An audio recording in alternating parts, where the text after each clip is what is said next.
एक बड़े जंगल में एक जिराफ और एक हिरण रहते थे। जिराफ की लंबी गर्दन थी और हिरण की तेज दौड़ने की ताकत।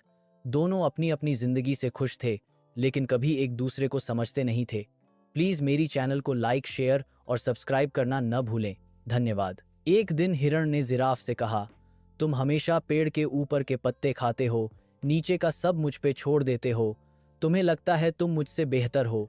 जिराफ ने मुस्कान के साथ जवाब दिया, नहीं दोस्त, मैं बस अपनी ऊंचाई का उपयोग करता हूँ। तुम तेज हो जो मैं कभी नहीं दौड़ सकता।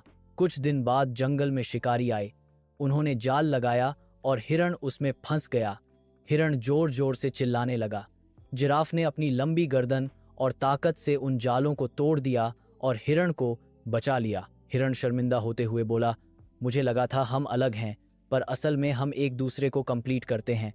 जिराफ मुस्कुराया, हर किसी के पास अपनी अपनी खूबी होती है, जरूरी है हम उन्हें समझें और एक दूसरे की इज्जत करें। नैतिकता, हर इंसान या जानवर अपनी विशिष्टता के साथ महत्वपूर्ण होता है।